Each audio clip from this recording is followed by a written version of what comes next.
Au quartier Joli Soir en Ngaoundiri, l'émotion est considérable. Après avoir consommé collectivement du riz à la sauce d'arachide, cuisiné par la défunte, 6 membres d'une famille qui sont âgés entre 1 et 29 ans sont victimes inexplicablement d'intoxication alimentaire.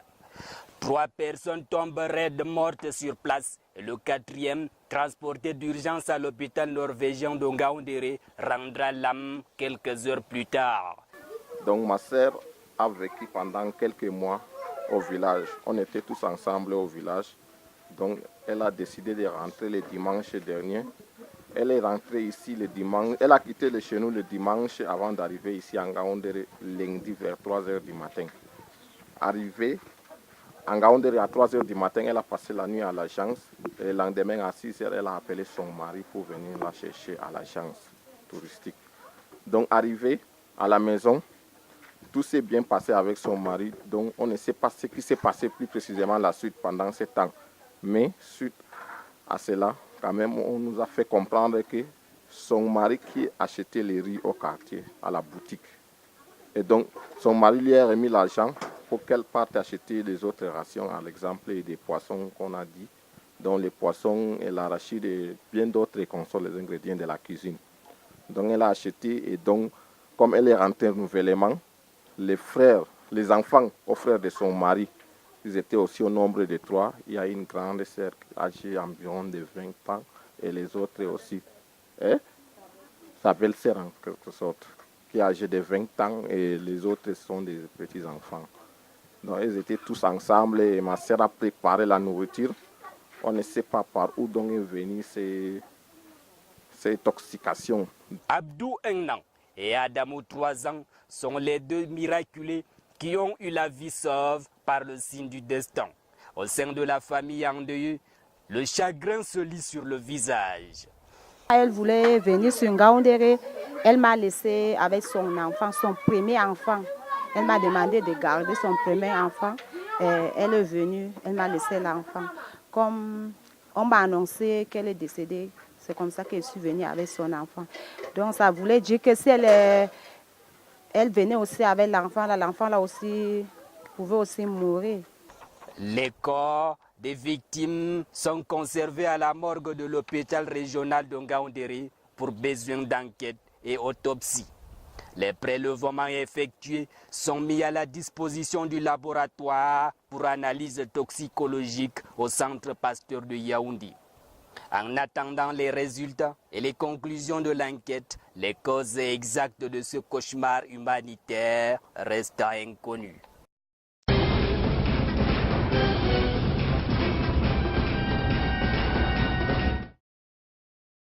Dans la région de l'Adamawa, capitale de l'élevage bovin, la filière avicole fait son petit bonhomme de chemin.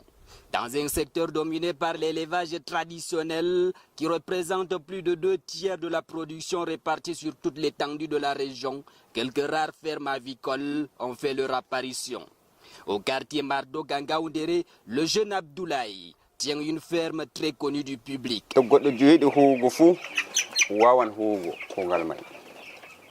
Ngam hugal man ɗo ɗon nafa masine futti a waɗa gertoɗe a wadda posen banni bako balɗe no gasi goo a futti a sippan posen boro be reeta to a futti a rena bo balɗe 45 a futti a sippa nden bo ɗum wada ceede wala yo a ya waɗa ceede guttuɗum ka wala client en wara ba restaurant en wara tan hosa ko temere be hunde fof ko capanje ko ɗum wara a hosa ceede matangu ko wala yo a ya sippa gotel kana wala. Ce jeune homme a choisi de faire dans l'élevage des volailles après avoir observé l'énorme potentialité que représente ce type d'activité. Abdoulaye achemine ses poussins depuis la station avicole de Mvok-Bessi à Yaoundé. Il nourrit ses poussins à base de la provendrerie, aliments préparés et destinés à la nourriture des volailles. Ko ɗumi pat si muyal ɗuuɗa nder may a yiyata ko a waɗa ɗume to muyal ɗuuɗi kam a hiɓan to muyal ɗuuɗay bo nayi nafata to aɗum mare jawal fo nayi nafata an fona ɗo anndi to gomnati ɗo to ɓe vallitan ɓe futti ɓe laarina min hunde sida min vuniya be man pakumine banni munili galse defu min fotti to be vallitan to gal produit je fotti to be vallitan banni munili. L'élevage de volailles offre l'avantage d'accroître rapidement. Cette remarquable progression est liée à l'introduction d'espèces animales sélectionnées et à l'adoption de techniques d'élevage modernes qui ont permis d'accroître le rendement de la production de poulets de chair. Aku galmay do daga komi fodi dobe naydo perte ka don amma simu yal duda daga balli gotello ha wada balli chapan inay ijoy bakon foda on sippa to on yidi sippo god en posen bo balli no gas e go bon client kam don amma fotindram be sa amatan. Le jeune homme qui invite ses concitoyens à embrasser le secteur agropastoral se dit épanoui dans son travail. La ferme produit en moyenne chaque mois plus de 4000 poulets de chair destinés au marché de la ville. Un nombre très en deçà de la moyenne si l'on s'en tient aux énormes potentialités de l'aviculture.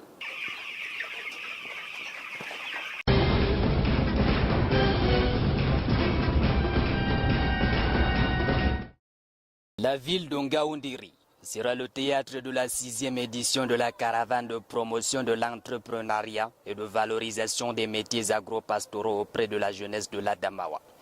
Du 4 au 10 avril prochain, le réseau des parlementaires Espérance Jeunesse pour la promotion des politiques et actions en faveur de la jeunesse et de l'enfance se déportera dans la région Château d'Eau du Cameroun.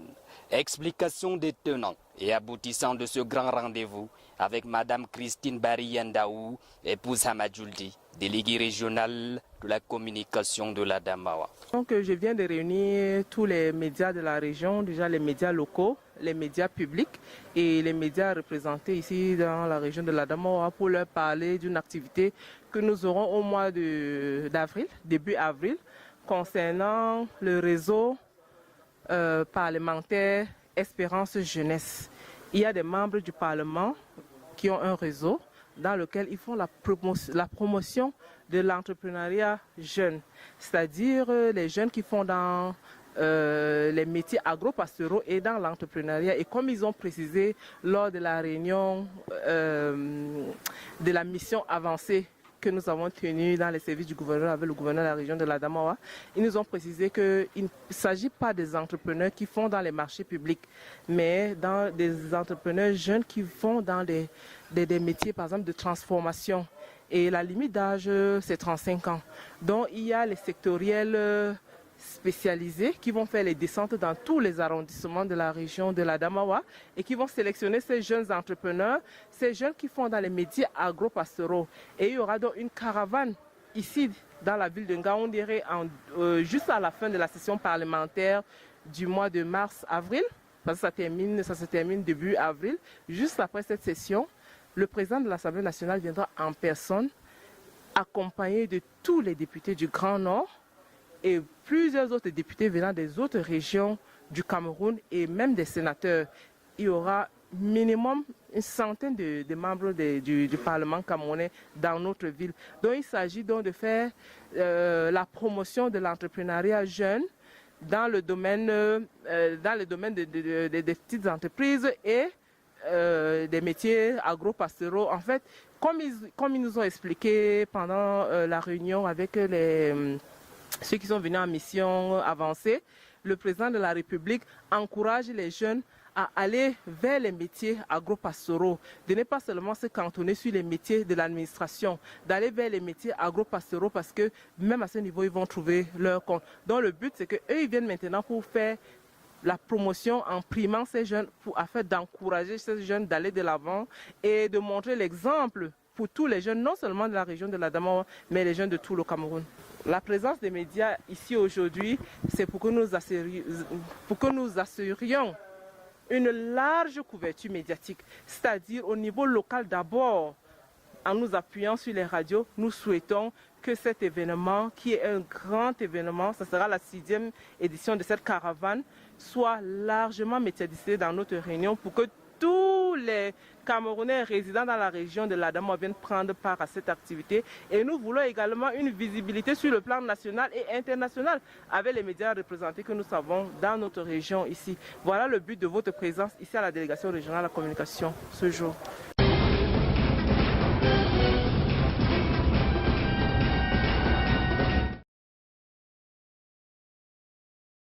Un mois, jour pour jour, après son inauguration par le ministre des Finances, le secteur de douane de l'Adamawa fait à nouveau parler de lui.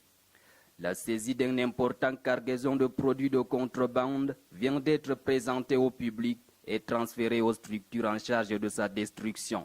Nous devons mettre l'accent aussi pour la saisie des produits prohibés, parce que c'est pas les produits, les matières taxables seulement qu'on saisit, on doit également saisir les produits prohibés qui constituent un danger public. Vous avez vu tout à l'heure comment on est en train de détruire un stock de produits prohibés. Nous voulons qu'à la même occasion, l'année 2020, que nous soyons là encore pour détruire un important stock de produits prohibés. La saisie de ces produits pharmaceutiques prohibés survient au lendemain d'un lever de bouclier de l'ordre des pharmaciens qui tirent la sonnette d'alarme. Le manque à gagner est très important pour les pharmacies. Je vous ai dit qu'il y a des pharmacies qui ont fermé dans la ville ou dans les autres villes de l'Adamawa. Pourquoi? Parce qu'effectivement, ils n'arrivent pas à vendre les produits pharmaceutiques qu'ils ont. Devant leur porte, il y a des gars qui viennent s'asseoir avec leurs assiettes de médicaments. Donc, comme je disais, c'est un manque à gagner important, mais qui n'a pas été chiffré. Sur le plan national, on a eu à chiffrer ça. Il y a des études qui ont chiffré sur le plan national. On parle de plus de 4 milliards de produits pharmaceutiques non homologués et contrefaits qui sont vendus sur le territoire camerounais. Mais sur la région, on n'a pas chiffré, mais il y a quand même beaucoup de déserts pharmaceutiques dus à ce phénomène. Quand on parle de désert, ça veut dire qu'un pharmacien ne peut pas ouvrir une pharmacie qui est viable. C'est de ça qu'il s'agit. Estimé à une valeur de 10 millions de francs CFA, ces produits de la contrebande non estampillés inondent le marché local. Les médicaments frélatés, les produits pétroliers aussi frélatés. Je crois que le gouvernement de la République attache une importance capitale à cette lutte-là, parce que la présence de ces produits prohibés entame la santé de nos citoyens et puis compromet le développement du tissu économique de notre région. Donc nous réjouissons de ce que, à la clé, les résultats sont là. Des quantités de médicaments sont saisis chaque année. Et nous sommes venus donc lancer, une fois de plus, un appel aux services de douane et d'autres services également de redoubler d'ardeur pour que ce contrôle soit effectif et positif. Pour leur destruction, beaucoup s'interrogent quant au respect des normes environnementales dans cette démarche.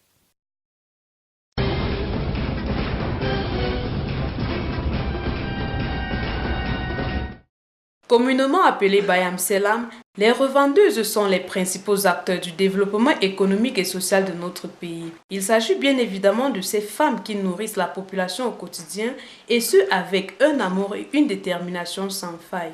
Ce sont celles qui ramènent les vivres des villages pour alimenter les villes et marchés du Cameroun. Nos livreuses, donc on nous livre en gros et nous détaillons. Donc elles apportent ça de l'Est, dans les bourses de l'Est. Elles chargent dans les wagons, ça arrive ici et nous partons vers nos clients, nos livreurs, parce que chacun a son livreur. Quand ton livreur décharge, il t'annonce, il t'appelle d'avance, il dit que bon, je suis dans le train, je décharge tel jour. Tu t'arranges et tu descends maintenant là où on décharge les plantains, la gare banane, elle te livre le plantain. Tu prends la quantité que tu as souvent l'habitude de prendre. Et même les fruits, même chose. Les fruits aussi viennent du sud. Les fruits et tout ça, les bananes, ça vient du sud, au Bala, ça. C'est le cas par exemple de cette revendeuse de vivres frais rencontrée à la gare marchandise de Ngaoundéré. C'est 15 ans aujourd'hui que je fais dans les vivres frais en général. Donc je vends les vivres frais. Donc même les fruits, je les vends. C'est parce que nous sommes en période saison sèche. Vous n'avez pas trouvé les fruits sur ma table. Je vends un peu de tout, le plantain, la banane, les ananas, les fruits en général. les oranges, les mandarines, quand c'est la période, et même les pommes de terre. Donc, j'ai choisi dans les vivres frais parce que j'ai aimé ce métier depuis le bas âge que j'ai commencé à vendre. Mon papa disait toujours que, oh ma fille, toi, je vois que finalement tu vas finir dans le commerce. J'ai dit que oui papa, moi, mon don c'est le commerce. Donc j'aime le commerce. Et depuis que je suis en Ngaoundéré que je fais le commerce. Cette pionnière du domaine se lève au premier chant du coq pour vaquer à ses occupations de revendeuse. Si pour certaines, se trouver dans ce secteur d'activité est un fait de hasard ou encore une aventure, ce n'est pas le cas pour cette revendeuse passionnée et spécialisée dans la vente des plantains, bananes, pommes et fruits. Vraiment, jusqu'à présent même, je ne sais pas si je peux laisser le Bayam Selam parce que je suis déjà tellement habituée avec ça depuis mon jeune âge. Maintenant, même mes enfants me demandent de laisser maman, tu peux faire autre chose. Je cherche dans ma tête ce que je peux encore faire. Je ne sais même pas parce que je suis déjà habituée à faire le Bayam Selam. Je suis très fière d'être Bayam Selam. C'est mon métier. Dans la famille, l'argent si durement gagné par la Bayam Selam sert à payer la scolarité, l'hospitalisation et la nutrition des enfants. J'apporte un coup de main à mon mari, beaucoup même. Moi, vous connaissez que le salaire ne peut pas joindre les deux bouts. Actuellement, c'est tout le monde qui se bat pour joindre les deux bouts. Donc j'apporte, mon mari apporte et ensemble, on arrive à joindre les deux bouts. Cette revendeuse de grande renommée et reconnue de la gare marchandise de Ngaoundéré interpelle de ce fait toutes les femmes sur cette activité et surtout sur la stratégie pour gagner au plus la clientèle. Je flatte mes clients.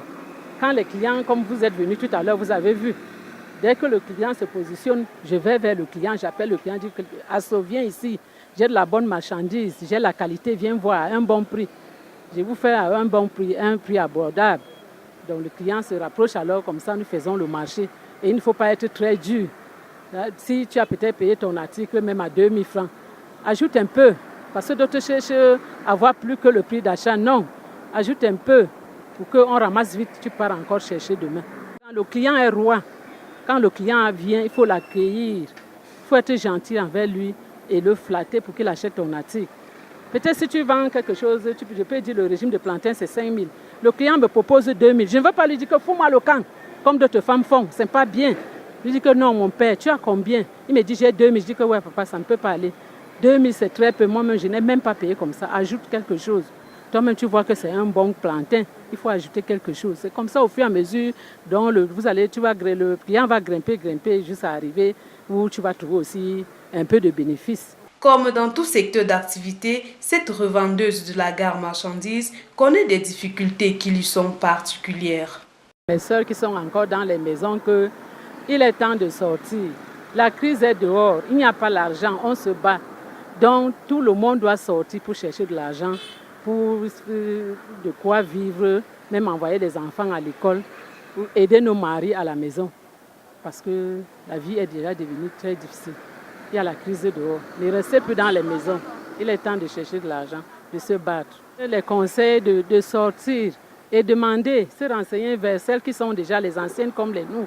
Elles peuvent nous rapprocher et comme ça, nous pouvons leur dire comment elles peuvent faire. Même si elles ont combien, elles peuvent commencer avec le peu qu'elles ont. Et elles vont se lancer doucement au fur et à mesure. Malgré toutes ces difficultés, le moral reste haut et le quotidien suit son cours.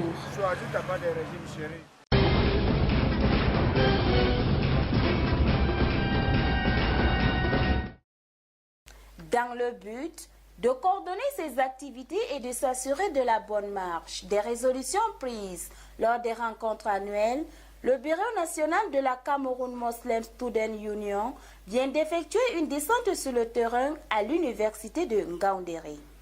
L'objectif de notre descente dans les régions, c'est de coordonner les activités et de s'assurer que les résolutions qui ont été prises lors de notre rencontre annuelle sont en train d'être exécutées dans la bonne direction et de soulever d'éventuelles difficultés rencontrées par les régions afin de trouver ensemble des mécanismes pour pouvoir surmonter ces difficultés-là. Et au terme de notre descente, nous pouvons dire que les objectifs sont globalement atteints puisque nous avons eu à discuter avec les responsables des régionaux. Nous avons soulevé des situations qui nécessitent d'être corrigées ou bien améliorée. Et Inch'Allah, nous espérons qu'avec l'apport des uns et des autres, nous allons vers l'objectif qui est connu, qui est celui de respecter les résolutions prises lors du séminaire. Créée en 1998, la CAMSO est reconnue comme une association d'intégration car elle sert de creuset entre les étudiants et élèves musulmans venus de différents horizons. En ce qui concerne la descente du Bureau national, je dirais que cette descente était très productive. Ils nous ont rappelé, n'est-ce pas, les différentes résolutions que nous avons prises au séminaire et nous ont montré, n'est-ce pas, le bien fondé de leur mise en application. Et je pense que vraiment cette visite nous a beaucoup galvanisés et ça nous permettra de prendre un nouveau élan pour que ces activités-là puissent prospérer. Sa branche de l'université de Ngaoundéré se démarque à travers ses œuvres de charité, telles que rendre visite aux orphelins, aux malades dans les centres hospitaliers à travers les causeries éducatives. L'organisation encourage l'acquisition et la propagation du savoir. La délégation venue de Yaoundé est rentrée satisfaite et rassure de son soutien à la Cameroun Muslim Student Union, branche de l'université de Ngaoundéré.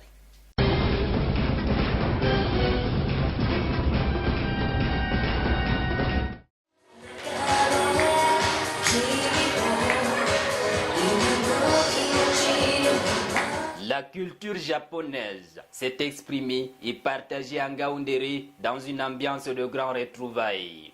La délégation de l'ambassade du Japon au Cameroun, conduite par son attaché culturel, a accompagné le groupe de jeunes apprenants de la langue nippone. Drapée dans son kimono traditionnel, Marina Yamada a été émue par l'enthousiasme débordant affiché par les 31 élèves et leurs encadreurs. I was so impressed because there are not a lot of teachers. We don't have a Japanese here, even we don't have a text, but they always try to learn Japanese, even with a little bit of materials.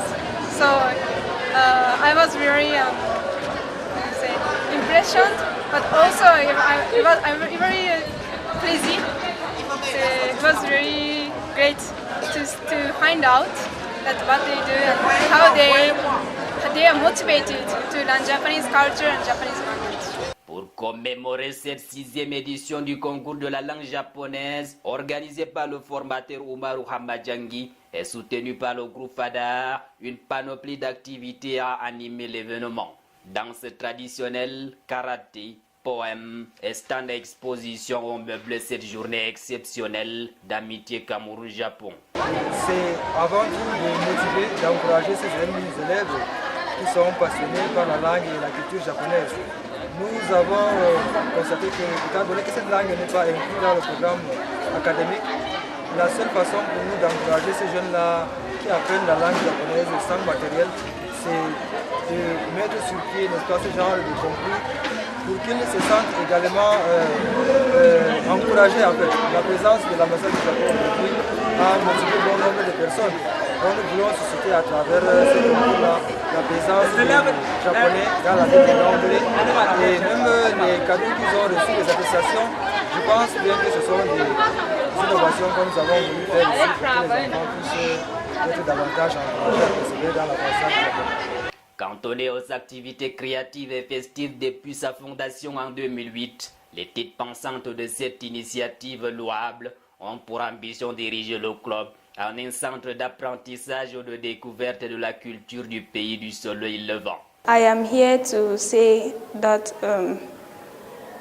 I am prepared for the competition, and I am very happy that the ambassador will come to our school, and I'm very happy for that. La compétition de langue japonaise par les jeunes élèves de plusieurs établissements secondaires de Ngaoundéré s'est achevée par la remise des prix et attestations. Une contribution de l'ambassade du Japon qui n'a pas laissé les lauréats indifférents.